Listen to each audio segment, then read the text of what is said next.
Good day, and welcome to the quarterly speaker meeting of the Rockland Fellowship of Alcoholics Anonymous. My name is Melanie, and I'm an alcoholic. I'm going to be your secretary today. Thank you all for coming out in support of the Rockland Fellowship. I want to thank our picnic committee for throwing a fantastic picnic today. We're going to open the meeting with a moment of silence to do with as you wish, followed by the serenity prayer. God, grant me the serenity to accept the things I cannot change, the courage to change the things I can, and the wisdom to know the difference. Alcoholics Anonymous is a fellowship of people who share their experience, strength, and hope with each other that they may solve their common problem and help others to recover from alcoholism. The only requirement for membership is a desire to stop drinking. There are no dues or fees for AA membership. We are self-supporting through our own contributions. AA is not allied with any sect, denomination, politics, organization, or institution, does not engage in any controversy, neither endorses nor opposes any causes. Our primary purpose is to stay sober and help other alcoholics to achieve sobriety. And I have asked Mariah to read how it works from chapter 5 of the Big Book of Alcoholics Anonymous.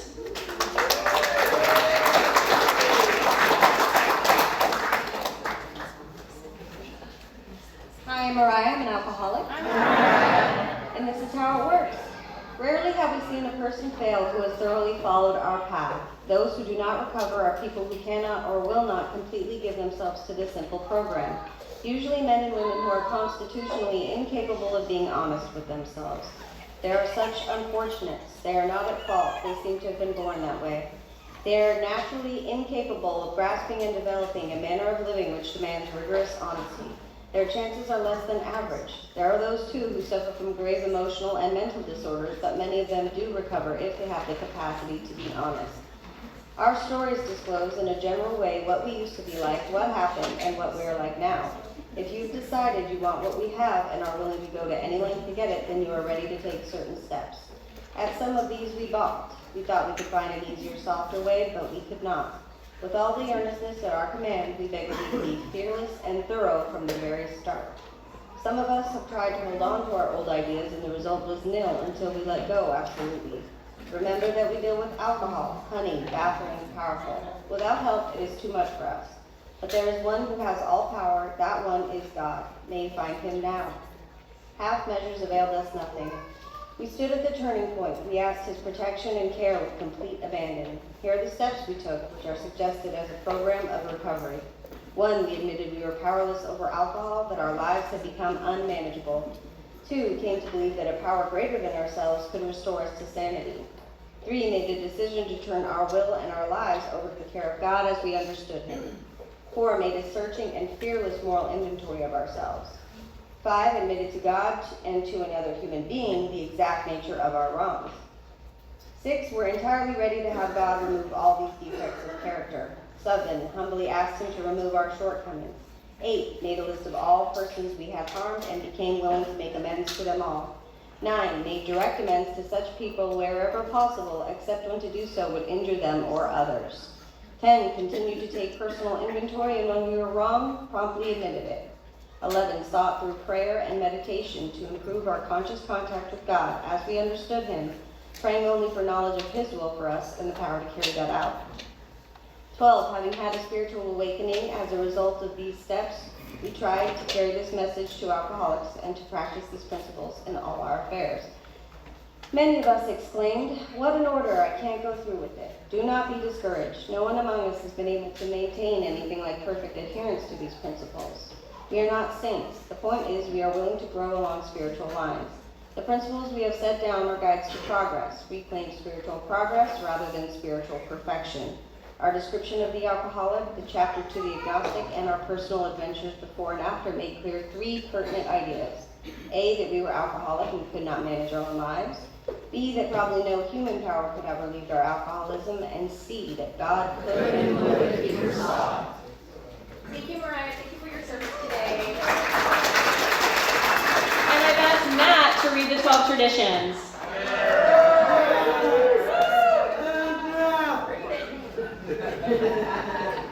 Happy 25, Rockland Fellowship.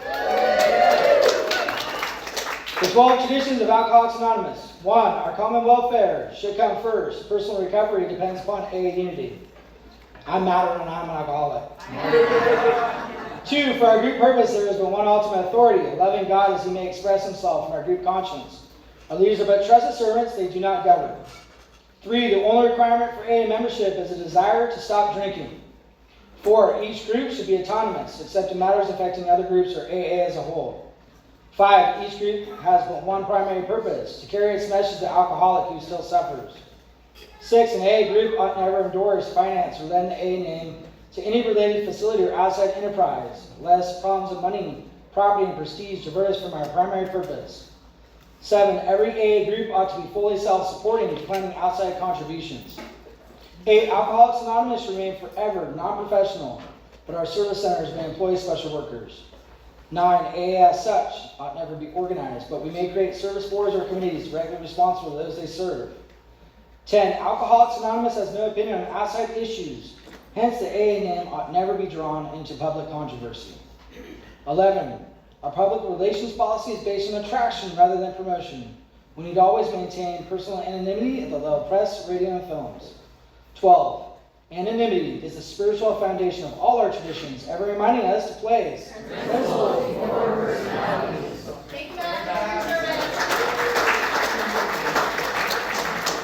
And I've asked JT to read a short selection for us today.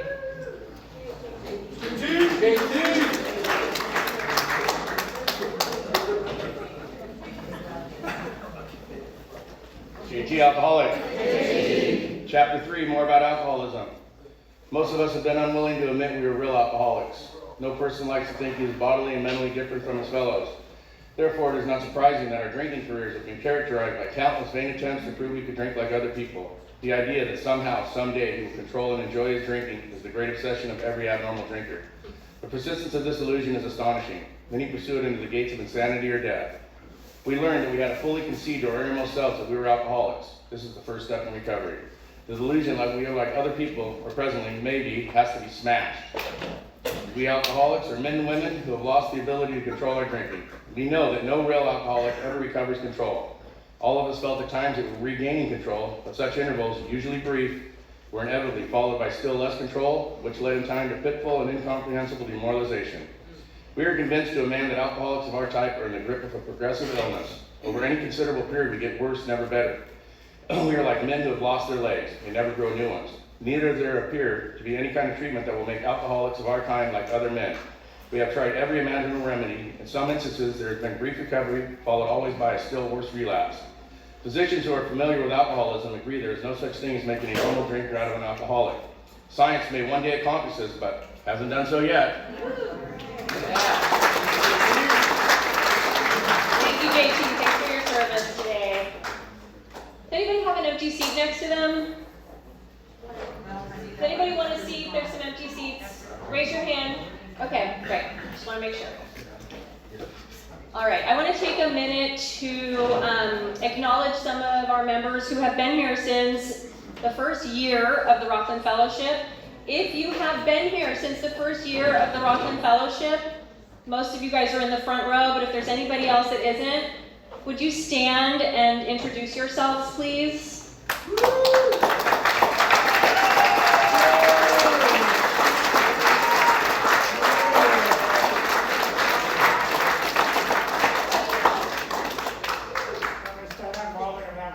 Hey, Wally.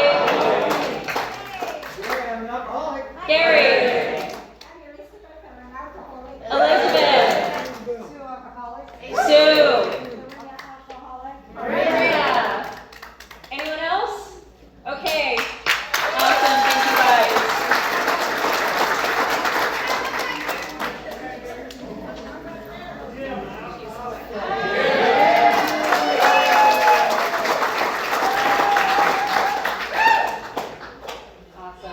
Thank you so much for doing that, you guys. This is an open meeting of Alcoholics Anonymous. We are glad you are all here, especially the newcomer. In keeping with the singleness of purpose and our third tradition, the only requirement for AA membership is a desire to stop drinking. We ask all who participate to confine their discussions to their problems with alcohol. All right, we're going to start the rest of this meeting off. Does that make sense? No. With our sobriety countdown. Angela and Frank, please come up here and do our countdown.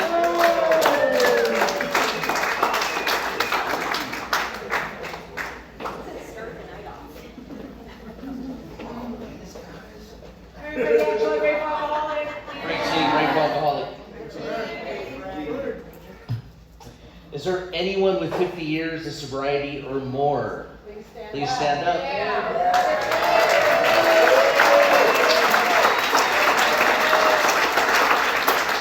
So Wally, how many years? 51. Jim? How many? 50.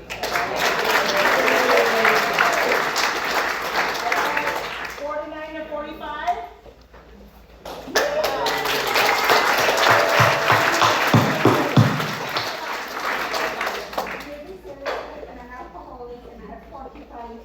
Yeah. 39 to 35 years. Oh, I'm sorry. Sorry. 44 to 40 years.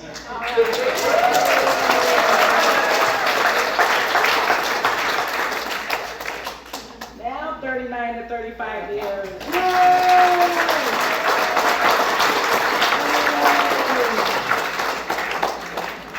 34 to 30 years. Come on, guys.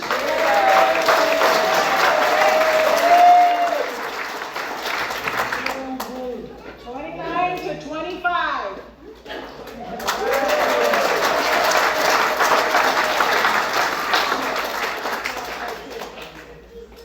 24 to 20.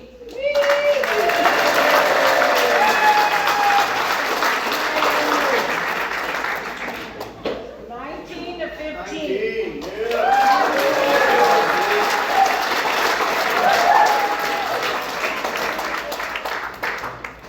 14 to 10.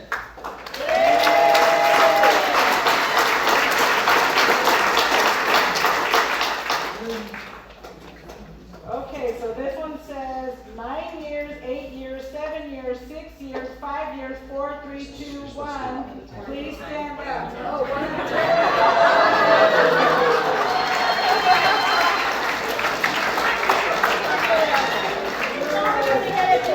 We'll keep coming back. We're going to do it right. Hold on. 9 years, stand up.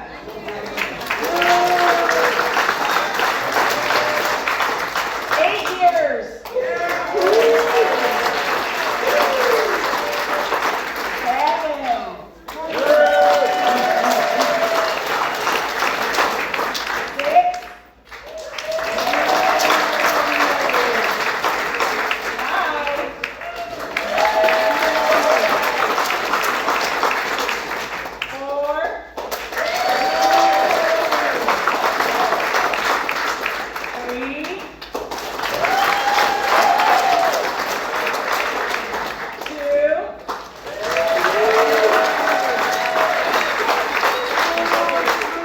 1 year.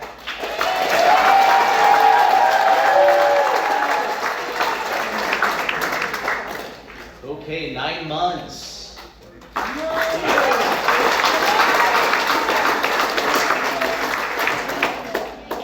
6 months.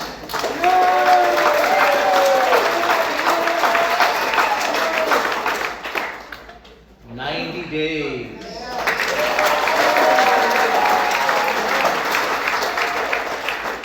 60 days.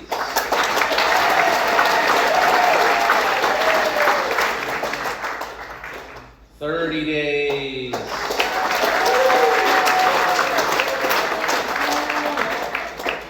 All right, everyone with 29 days or less, please stand up and remain standing until your number of days is called. Then you may be seated.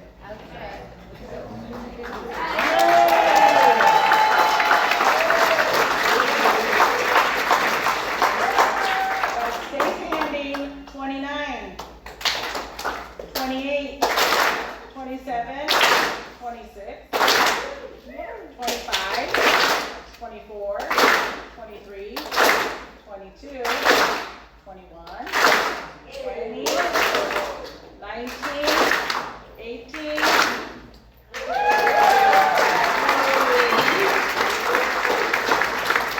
Anybody with less than 18 days? In the back, Where? outside. Anybody outside with less than 18 days? No. All right, so the person with 18 days, come on up, and Wally, go ahead and come on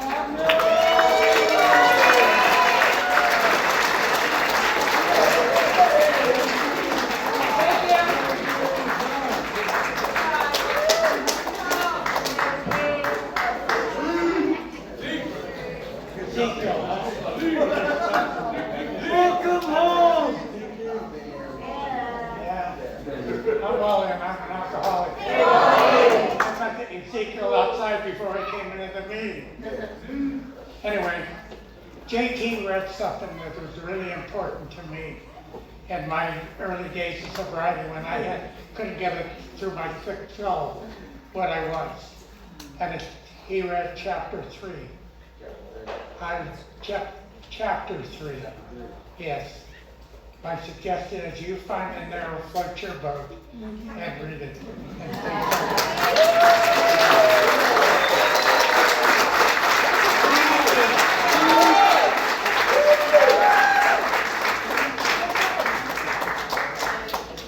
Hey, do you want to come up here and introduce yourself? Yeah, there you go.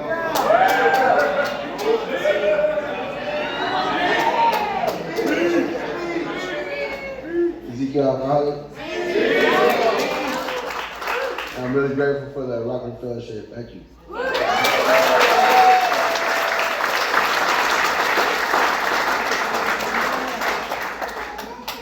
Awesome. Okay, we're gonna pass the basket. Are we gonna pass the basket? Do we have a basket? Who's got a hat we could use? Phil, will you pass your hat? And then is there somebody on this side that can pass their hat? All right, we go to the other side and pass your hat, please. Awesome, thank you. Yeah, pass it around. Thank you so much, you guys. We're self-supporting through our own contributions. All right. That's it. We're gonna quietly pass the basket, and I'm gonna introduce our 10-minute speaker. All right, today our 10-minute speaker is Elizabeth Kay. She's been a member of the Rockland Fellowship since the beginning and celebrating 45 years this year. She's our 10-minute speaker. Elizabeth?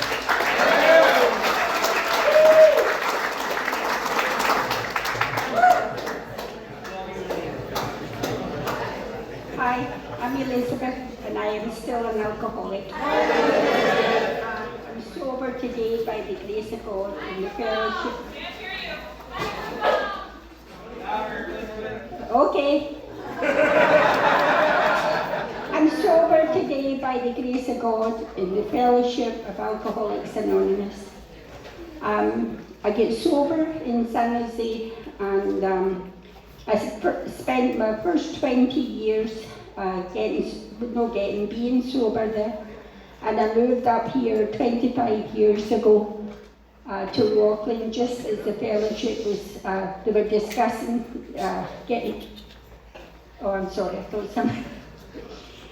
they were discussing voting to start a new meeting. And I remember Gary and John S. and Big Al and this hooligan who was called Gary and worked in construction, who gave me a really bad time. Because I spoke too much about the traditions and I irritated him.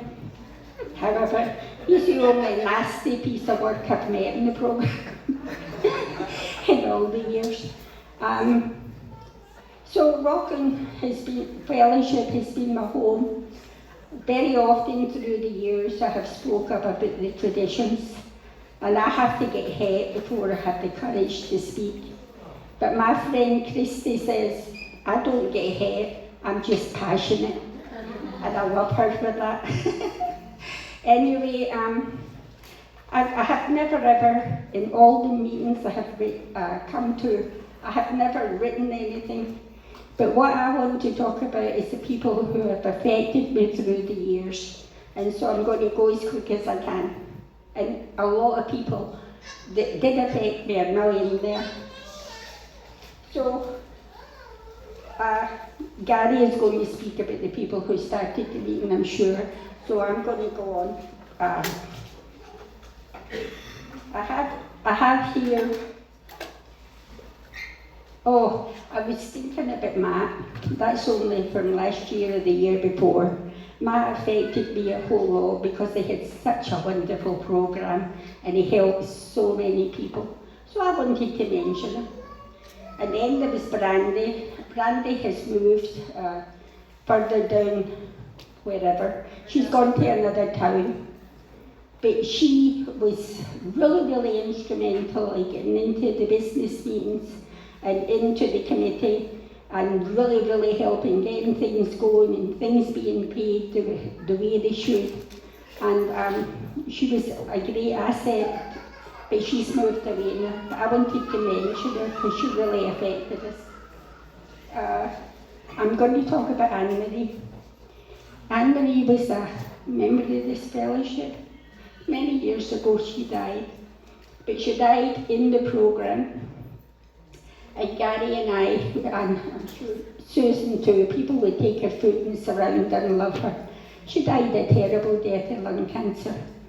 And, but she never gave up on her program or the meetings or anything else. She walked in God's grace when she passed. Gary and I went to the funeral. And her son is Phil, and I'm sure many of you know Phil. Phil has had a really, really hard time through the years, and I have loved him every step of the way because he has other problems apart from alcoholism. The first 2 years, he could quote that big book back to front and just absolutely perfect, and then he started having other problems. So through the years he's been in and out and in and out, and I prayed for him. I saw him on the street and would always go up to him and try and help him. Anyway, Phil is back a few years now, and he's back into the big book and everything.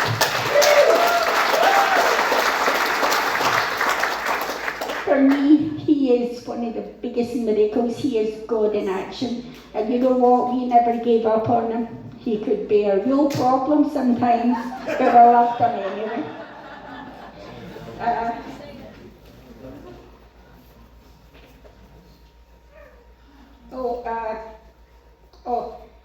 I'll talk about the people who started the picnic.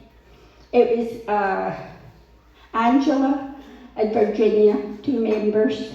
You were members, well they're not anymore, but they were then. And they wanted to start the picnic, so I bumped heads with them because they wanted to take money from the collection box to start the picnic. And I was saying, no, that's against traditions. But the good news is, everything was worked out. And Angela, Virginia, and Christy Keller, we are the Golden Girls, and we have been for quite a few years, and we get together once a month and we just love each other. The other person who has really affected me, really, really deeply, is Christy Keller. She has been a joy to watch with the service that she puts in here.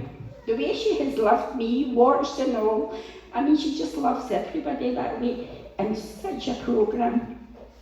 Puts her money where her mouth is. She's always doing something for somebody.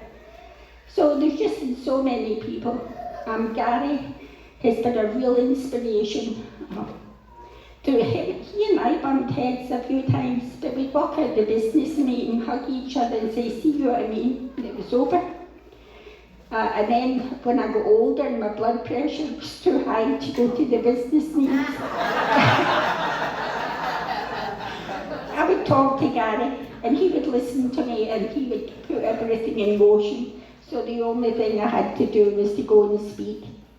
I never always got my way, and that's okay, but I did get my say. And once the committee or whoever decides that this is the way it's going to be. I follow the traditions, I accept it, and that is what it is. So is my 10 minutes up? 2 minutes left. So anyway, I love every one of you. And I also thought, I'll just mention Jim. Jim was here when I first moved up here, and he's passed on and he's gone now. I actually got married to Maria over there, and then they split up. But anyway, the reason I remember Jim is I was really conscious of my accent when I moved up here, because the people down there had come to understand me, and the people up here were having a hard time. And Jim would come up and ask me about the third step. Why don't you speak more often? He said. I said, well, they don't understand. He says, listen, when they speak, I just zoom out. But when you speak, I listen to you because I like the way you speak. So tell me about the third step. So the program works.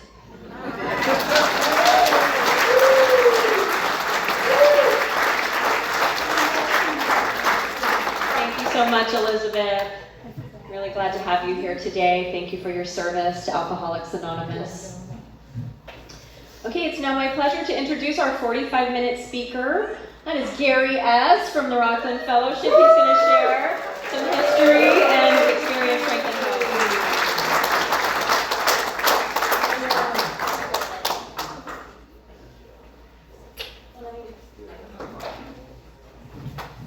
I can figure that out. You don't have to go. I'm here for you. Gary Alcoholic. Yay! 25 years. You know, some of you don't know how we got started. But let me first tell you, we didn't start in Rockland. We started in Roseville. We started at the doors of the Tuesday night group in Roseville. John Smith stopped myself, a guy named Gary G, and another guy named Al S, and said, why don't we start a fellowship in Rockland? There were a lot of alcoholics in Rockland. I didn't know that. I was just one of them. And so we got together for lunch, thought it was a good idea. One of us went to the district office and registered us. Another one contacted New York and found out how to get a fellowship started. Another one put some flyers together so we could take them out to some other fellowships.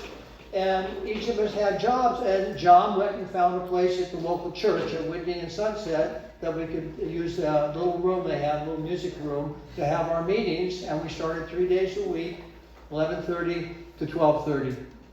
And we grew. I mean, people like Elizabeth and Maria and Sue and so many others were there right away, and we had all kinds of people helping us, and then people wanted to come. And we literally went from 3 meetings a week to 18 meetings a week in 6 months. Wow. Now that's impressive, but the church didn't think so.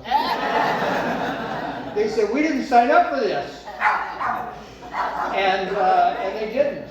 And they said we had to do something, we had to go someplace else. Well, that's when we found out not everybody appreciates AA. Because we went around to a few places and said we're interested in radio, and they got all excited and said, great, what do you guys do? Well, we're AA. Oh, I'm so sorry. We rented that an hour before you came in. And then, all of a sudden, there was a little room in the same complex the church was in, and behind that little room was another little room. One of the little rooms was rented, the other one wasn't. But if the wall came down between those 2 rooms, we would have a place big enough for us. The guy that was in the room that was rented decided to leave right then. And we had to go right then. And we literally put our members in the fellowship, some of the ladies here, we all got in, tore the wall out, painted the place up. Then we had to figure out what to do about chairs. And a guy named Charles J, who a lot of you know, went and bought chairs and put them in the room. And we just kind of ignored the idea that he wasn't supposed to do that.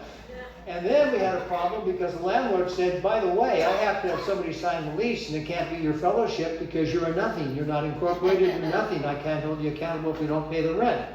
And Charles signed the lease and sublet it to us. And we were off and running. That was the first time I started beginning to wonder whether or not our higher power had us in his heart. All of a sudden, when we had to go, we didn't have to go. So we were there for several years and became affectionately known as the fellowship behind the liquor store. True story. And then what can't happen in AA happened. And that was that we started turning people away because we filled up over the years. And you can't do that in AA. And there's nothing sadder on my face than to see somebody show up at the door and we're saying, sorry, you can't come in. And we were having to do that. So we went out, and believe it or not, we found somebody that wanted to rent to us. John B., who's overseas now, and got some of us together. I think, Curtis, you were part of that group.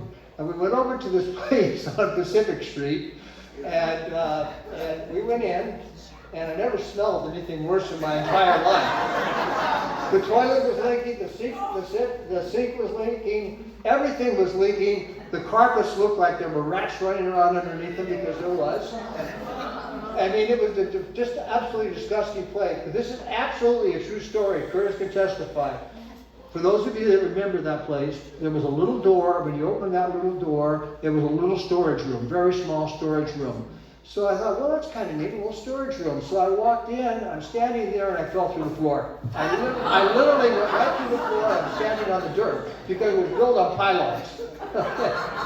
So to make a long story short, we rented it, we renovated. Here again, the fellowship came in. We had to replace the toilet, all the plumbing for the toilet. We had to replace the sinks. We had to replace the carpet. We had to go and replace the floor after they got me out of it. And that became our fellowship for several. That was affectionately known as the Shack. And that was fine. We had several years there, and it worked. Except then we started getting roommates in the Shack. And the termites started eating it. And for those of you that remember, Christy I know does, because she came to me about it, the whole front end with the sign started falling off. And we had dry rot everywhere. The pest control people said that this wasn't repairable, and the city said, you got to get out and go. So here we go again. Second time we had a place where the Lord found a place for us, and the second time we had to leave that place, but we had the place. And so we started looking all over and got the same thing. As soon as we from A, sorry, can't rent to you. And it went into bankruptcy where we are now. That whole shopping center went into bankruptcy. And so we thought, this is our opportunity. And we went to the bankruptcy judge, and he laughed us out of his room. They're not going to rent to AA because they want to rent other places, and people may not rent if we're there. So we lost that place. We found a place by the pizza parlor across the street. They were willing to rent to us. And Curtis is going to remember this. We started remodeling it and getting all set up for us, and then they said, you don't have enough parking. The city said to us, what do you mean we don't have enough parking? Why did you give us the building permit? Well, we should have checked it out, but we didn't. So here we go again. Now we're starting to run a shorter time because we have to get out of the place we are because it's falling down. Next thing I know, they told us to go talk to West Schwab, the big tire place. We went, and they were wonderful. I mean, they really were. You guys do a wonderful thing. We're going to let you use all your overflow. And the city said, that's great, but they got to give you a letter saying they'll never take that away. Now, how many business people do we have in this room? Who's going to sign a letter saying you'll never give your property back once you've given it to somebody, and we got thrown out? Now we had to repair the place that we started the remodeling on. Curtis could tell you because he did half of that work, if not all of it. And then what happened? You're not going to believe it. The bankruptcy was bought out of bankruptcy by a developer, and this is a smart man because one of the things Rockland Fellowship's always done is paid its rent on time. And when he heard that, he was willing to talk to us and give us a try. Plus, we had one of our members who's a broker who knew him. And they gave us a 6-month trial and error. That's why you remember back then, we couldn't smoke out in front of the building. We couldn't have meetings after the meeting and a series of things. If we're willing to do that, he would consider giving us a long-term lease. And we were down to 2 weeks when that happened, where we had to be out of the shack in 2 weeks. We had no place to go. And now we had a place to go. But again, we had to get in, and that's what happened. God, in my view, at least in my understanding, our higher power came through again. That's 3 times in a row the higher power came in, folks. So any of you that had a problem with the higher power, come and talk to me. I'd love to talk to you. Okay, now my topic meeting. I'm going to talk about emotional sobriety. Okay? I don't look emotionally stable, but you're going to have to get through that. Emotional sobriety. You know, it was a relatively late comer to AA. It didn't come till after 20 years after it started. And it came through, some of you know the story, a lot of you don't, so I'm going to tell it again. Bill W. had been in the program for over 20 years and started the program with Dr. Bob, and he suffered from Great Depression for over 20 years after the program started. And he didn't know what to do about it, he couldn't understand it, and that's before we have the magical drugs that can help so much with depression right now. And I know I'm not asking you to identify yourself, but there's several people in this room who use it, and I'm glad you do, because I have suffered from depression. It's a horrible, horrible thing. Bill started looking around and figured out what he was going to do. And he started looking at himself and realized that he had a huge character defect. Anybody know what it was? Dependence on other people's recognition. He needed affirmation, he needed recognition. Bill had a big ego and never wanted to admit it. And so he wanted people to say, hey, you started a new program over in Queens or one of the other boroughs in New York and it's going great. You did a great job. And he'd humbly say, well, thank you very much. But he loved it. It's when they didn't say something that caused him a problem. And as he started doing more and more, he got less recognition and he got the depression. And the depression was eating him up. Then he realized what it was. His dependency on needing others' affirmation and his dependency on needing other recognition was so demanding that if he didn't deal with that, he was going to end up allowing the depression, and he started worrying he could start drinking again. So you know what he did? He identified it. And he realized what the answer to it was real simple. Humility.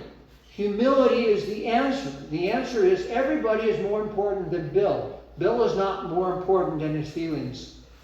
Bill has to allow himself to understand that he does stuff because it's the right thing to do, not because he's going to get recognition. And once he started doing that, once he started understanding that he did it because it was the right thing and he didn't need any expectation that somebody was going to say, great job, you know what happened? The depression went away.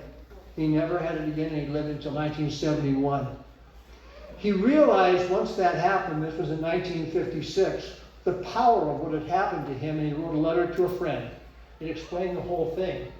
That letter got around, and so many people liked it so much, they asked him to write an article for the Grapevine, and he did, and they published it in 1958, and that's known as Emotional Sobriety, the Next Frontier.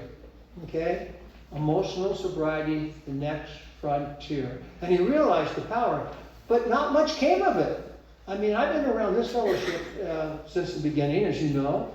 I was around before that in AA. I never heard the topic even come up in a meeting. How often have you heard? In the last month, emotional sobriety has been the topic at a meeting I was in 4 times. That's how much people are looking at it. And when you look at it, you begin to understand its power in our lives. Its power in keeping us sober. And also getting us drunk. So what I want to do today is have you understand the power of emotional sobriety. I'm going to give you some hints on how to incorporate it in your lives. I'm going to go to some things that have happened in my life, but I'm also going to try to convince you that if you don't, there are bad consequences. And I'm going to give you some specific examples. But first of all, what is it? So in putting some notes together today for this topic, I went and looked for the best definition of emotional sobriety I could find. And this is the one I really believe says it all. And I'll read it to you exactly as it came from the book. Emotional sobriety is the ability to fully experience, process, and manage shifting emotions like joy, anger, fear, resentment, and so on, without resorting to substances, numbing behaviors, and cultivating a balanced, resilient, internal state of mind.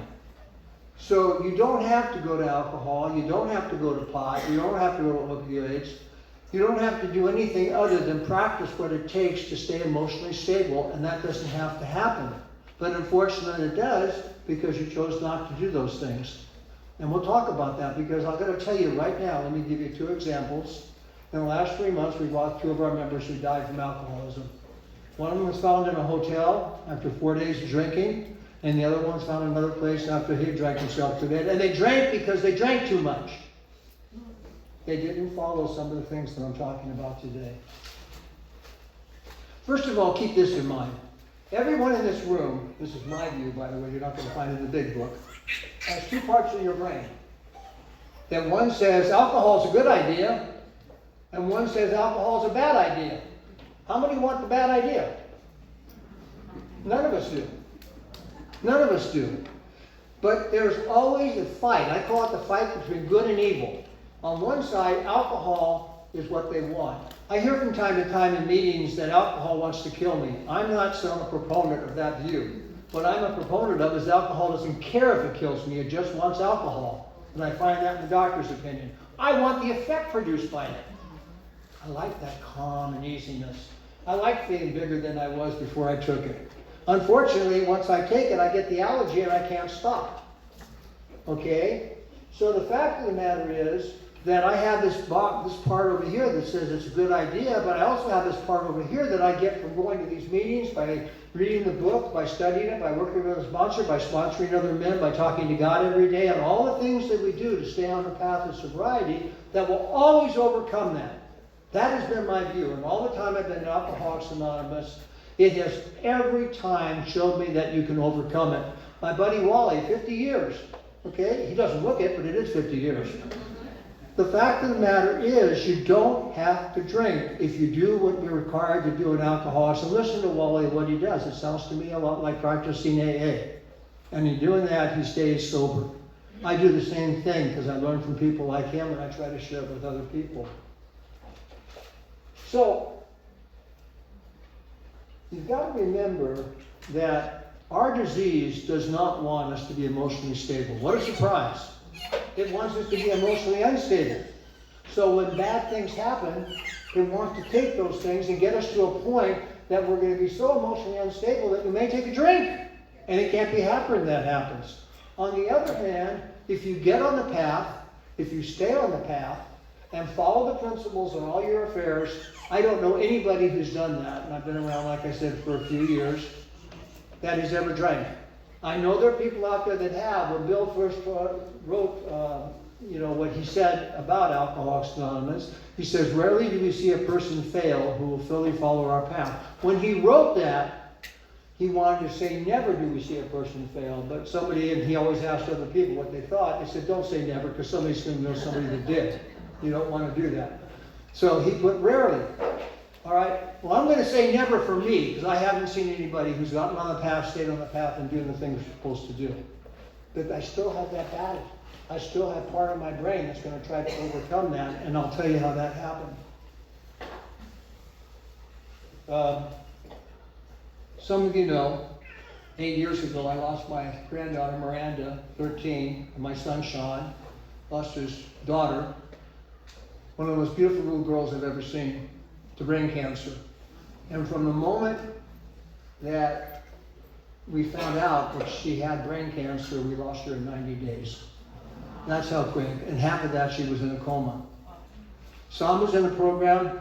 He and I worked together as a team because both of us were worried about the other one. Could this be what could break us? It didn't, but it could have. But it did break me in another way that I wasn't really before I read Emotional Sobriety. It's the first time in all my years in the program that I woke up at 3 o'clock in the morning wanting to drink so bad that I could taste it. My brain was telling me, you've earned this. You can take this. Well, I'm the patriarch of the family. The last thing they need is a drunk. They don't need that. They need me to stand up and be okay. At the same time, the idea of living, going on 2 hours, 3 hours sleep a night, and watching that little girl, because my business was, as many of you know, in healthcare management, I knew we weren't going to be able to pull it through. Sean knew, because the doctors had talked to him. And all I could think about was, I don't know that I can get through this. And yet, I did get through it without drinking. I was angry at God. I couldn't believe he was letting this beautiful little girl die, and an old fart like me kept around. It just didn't seem right, and I told him that many, many times. But you know what? He stood by me. He got me through it, and I didn't drink. But what did happen is depression set in. And we were able to get through it. We were able to get through the arrangements. Sean was just such an important part of my life in those days. He still is, by the way. Contrary to popular belief. But the point is that's what I found out with people talking about depression, just how bad it can be. You can't sleep, you can't focus, you can't concentrate. And that's what I found out about emotional sobriety. Because instead of having me go back and allowing me to move forward by embracing what I had to deal with Miranda, I went into this depression. I wanted to bury it in the depression. So in exchanging burying the depression about her loss, I buried the ability to deal with it. And then all I could think about was nothing. And ultimately, I did see a doctor. I got some help and got through it. And those days are gone. And I try to share that when people tell me about their depressions, that it's not over until it's over, and it will be over. One of the things to keep in mind is that, let me ask this, before I do that, let me ask this. How many people in here want to live a life of being happy, joyous, and free? Wow! Well, I got some news for you. It ain't going to happen. No. Unfortunately, life has ups and downs, okay? And it's what we do about the downs that's more important than what we do with the ups, okay? Why does that? Why is that the case? Why can't we be happy and joyous and free every day? Because bad things happen to good people.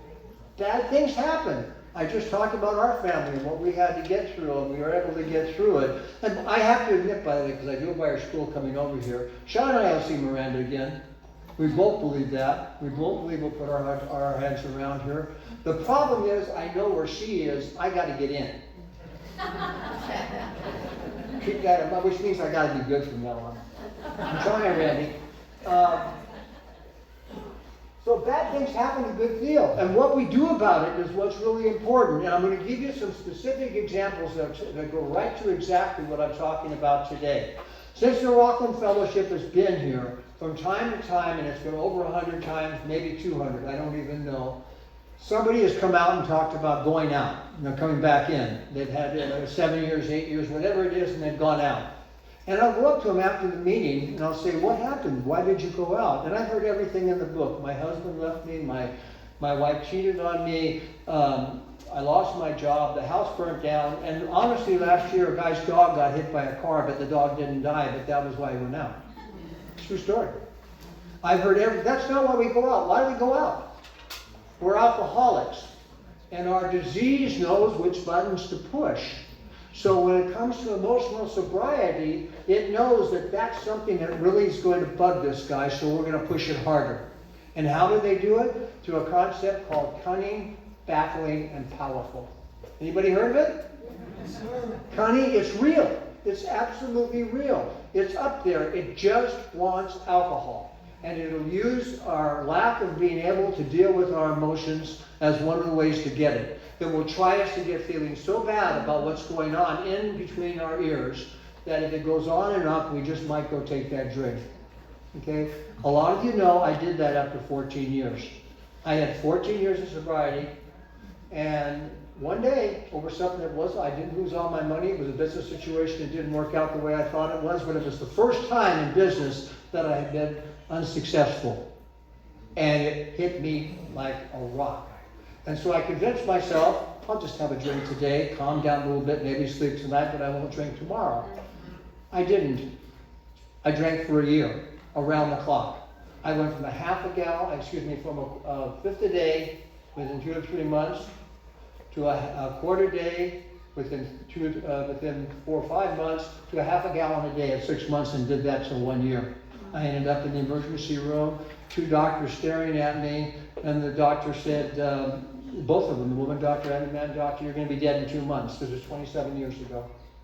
And I looked at them, and all I could think about, true story, is, boy, I wish I had a drink so I don't have to think about that. I showed them!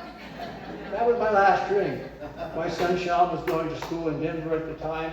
He came in, we had a discussion. I won't go into all the details if he wants to with you. And after that, I never had another drink. I didn't believe I could stop till that happened. God worked in my life, the God of my understanding. So, you take a look at all these people that have come back to the Rockland Fellowship after going out, believing they went out because this bad thing happened, or that bad thing happened, or this bad thing happened. And what really happened is their alcoholism happened. And they use those things as a reason to drink to get a calming effect from their emotions. When if they would have done the other thing, and what's the other thing? Anybody remember how I started? Anybody? Yeah, you better. The ability to understand that if you follow the path and follow the principles, you never have to drink again, no matter what happens in your life. Because that happened to Sean and me. We didn't drink with Miranda. I didn't drink. Yeah, I ended up with depression, but I didn't drink. Sean didn't drink. Both of us did not have to have that crutch. We followed the path. Or we could have allowed cunning, babbling, and powerful at 3 o'clock when I'm laying there staring at the ceiling saying, I can't live with this, Lord. And I could be not here today, I could be dead. So I truly believe in it. So the answer then is, what do you do now? The first thing you have to do if you want to maintain emotional sobriety is build a foundation. You have to have a foundation to build on it. It's an ongoing process. It's like we're never going to have alcoholism go away. We're never going to have our ability to be fully emotionally stable go away. We have to continue to work at it. And how do you work at it? You build a foundation. The first thing you do, you got to have a sponsor. What a surprise. And you got to work the steps. What a surprise. The steps are the foundation to emotional sobriety. I truly believe that. They help me out in so many ways. Step 1, we're powerless over alcohol and our lives are unmanageable. Who wants to go back to that? That sucked. I got to tell you, I thought it was horrible and I never want to do it again. But I have to remember step 1. Step 3, I have an ace in the hole. I can turn to my higher power through a spiritual connection. It's not a religious connection, it's a spiritual connection. It's like turning on a light switch, the lights come on. I don't sit there and think, I wonder how electricity works. I expect the lights to come on when I turn on. Well, when I turn to my higher power, you know what? I've never had that denied to me, one way or the other. I haven't always understood it, but it's always been there. So step 3 is my ace in the hole to my higher power that I absolutely need. Then you go on and you got 5 and 6. 5 and 6 talk about character defects. Okay, what's the first character defect we need to wear ourselves up? Anybody know? Page 62? You're my sponsee. You're not supposed to. Selfishness. Page 62. What does it say? Our number 1 character defect is life is about me. If I'm going to stay sober, life can't just be about me. Life's got to be everybody else first. That's what I found out. And if I want to be emotionally stable, life's got to be about making me, everybody else more important than me. So that's 5 and 6. We have to identify the other character defects that can interfere with our sobriety and our emotional stability. Because if we interfere with our emotional stability, we interfere with our sobriety. Step 11 is beyond a doubt one of the most powerful tools for me because it allows me to connect with my higher power. Step 11 is the ladder to step 3. When you need step 3, you need your step, you ask yourself, how can I turn to God in a way that will help me get through this? Well, in all the time I talked to all those people after the fellowship about why they went out, I always asked them the same question. Did you pray? And not once has somebody said yes. Not one time. Well, if you did step 3, you promised God you were turning your life over to Him, for gosh sakes. What happened? Why didn't you do it? You know the answer? Lack of faith. That's what they wanted to believe because they're alcoholics. And they had a lack of faith at a time they absolutely needed their connection to their higher power. It's there for us, but we've got to use it. How are you staying on the path if you're not turning to God? How many people, honestly, talk to God every day in the room? It's pretty good. If I don't start my day that way, my day doesn't start off well. If I don't say hello to God and thank Him for another day and ask Him to help me carry out His will that day, I'm not starting off a good day. And every night I have to thank Him. You know what? That's a powerful tool. And then when I go to step 12, the principles are the principles. They're all the things we picked up by working the steps. So that's a very, very important and powerful opportunity for me to maintain my emotional sobriety. Always remember, feelings are just feelings. Feelings are just feelings. They may or may not be true. But too often, once we get bad feelings, we just assume that bad things are going to happen, don't we? True story. You may not believe it, but it's a true story. When I was living in Denver a long time ago, I got a letter from the IRS. Well, I'm an alcoholic. I don't cheat on my taxes, but I'm an alcoholic, and here comes the letter. And I put it down. This is, by the way, after everybody in the family left me because I was a drunk. And I'm looking at the envelope, and I already took one look and knew they're going to audit me. I know this is going to be terrible. They're going to take the house. I'm going to be living in a tent somewhere. Life as I know it's going to be over. This is just that. And it sat there for almost 10 days. Sean can tell you. I opened the letter finally after 10 days because I couldn't take it anymore to announce that the IRS underpaid me by $10 and I'd be getting a check. True story. Feelings, they may or may not be real. So you have to take a look and say, is this really justified that it's bothering me so badly? And then ask yourself this, and this is really truly important. Really ask yourself, do you want to control your feelings, or do you want your feelings to control you? I'll be damned if I'm going to let my feelings control me again. I did that once. It was a disaster. And that's out there for all of us to consider. Take a look and say, do I want my emotions and my feelings to control me? No. Well, if you practice the things we're talking about here today, if you get on the path, stay on the path, follow the principles, if you make sure you've done the steps thoroughly, if you have a sponsor you can talk to about your things, about your situation, emotional sobriety can be retained and sponsored. I'm going to, how is it my time? Okay. There are some things that are extremely important if you really want to achieve emotional sobriety. I'm going to go over a few of them that I wrote down. First of all, experience without escaping, embracing the full spectrum of human emotions rather than avoiding or trying to numb uncomfortable feelings. You got to accept them. Yeah, I'm not feeling good about this. So I have to accept I'm not feeling good about this. But I don't necessarily have to let it be overcome by me saying I'm not going to think about it. Or you know what? That's a can of beer. You know, what's a glass of vodka? I can get that feeling down and I won't do it tomorrow. The 3 words some of you in this room know that I hate the most in Alcoholics Anonymous. What are they? I got this. Somebody's listening to me. My God. No, you don't. You don't got this. It's an ongoing journey till we're gone. And we got to remember, we got to continue to practice. You're never going to get it. And if you do, give me a call. I'd like to know what it is that you got. All right. Next thing is, you need a measured response to what happens. So if somebody cuts you off and almost hits you in an intersection, the old me would have, and I was a lot younger then, but the old me would have followed them, honked at them, flipped them off, and then everything else into the sun because I was right and they were wrong. The new me says, wait a minute. Is it real? First of all, I'm too old to go punching some guy in the nose.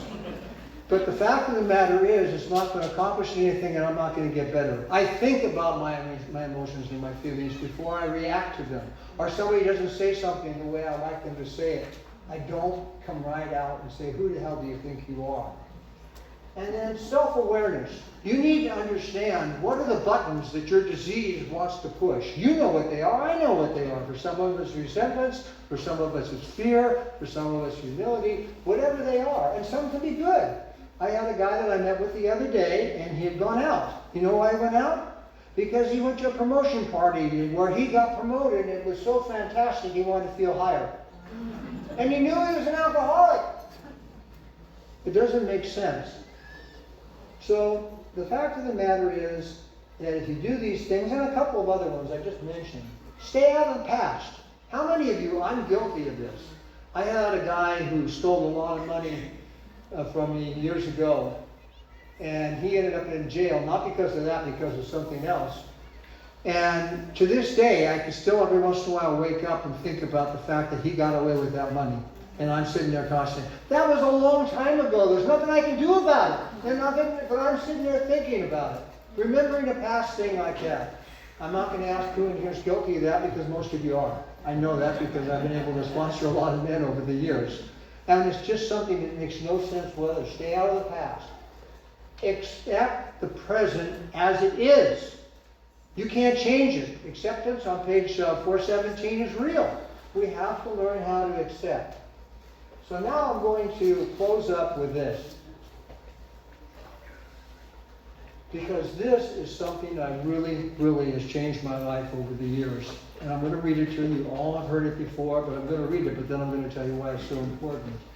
Lord, let me make a channel of thy peace, that where there is hatred, I may bring love, that where there is wrong, I may bring the spirit of forgiveness, that where there is discord, I may bring harmony, that where there is honor, I may bring truth, or excuse me, where there is error, I may bring truth, that where there is doubt, I may bring faith, that where there is despair, I may bring hope, that where there are shadows, I may bring light, that where there is sadness, I may bring joy.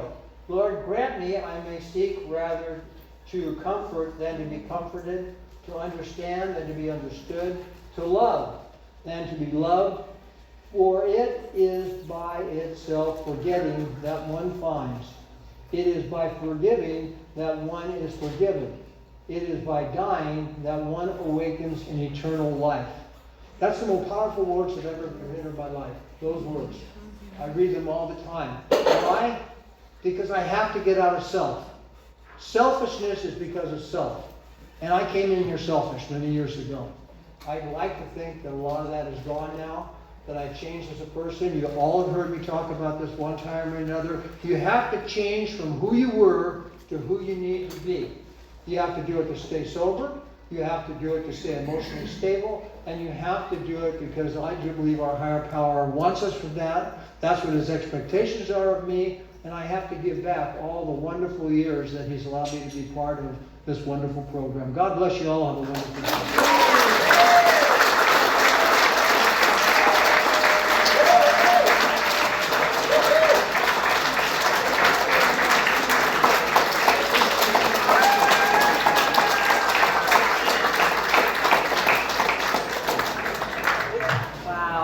Thank you so much, Gary. I feel really grateful I got to be a part of that today.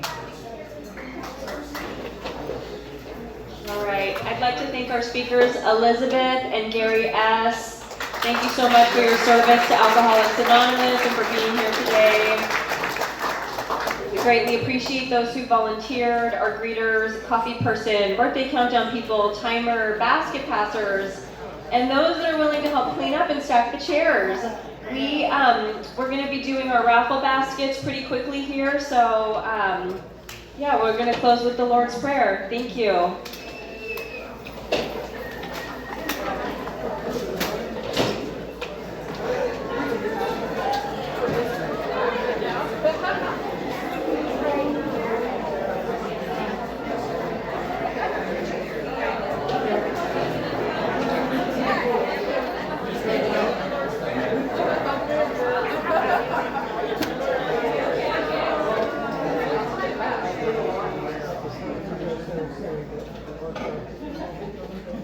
Let the circle represent that we do not have to do this alone and that we are not alone. And, will you take us out? Yes. Our Father,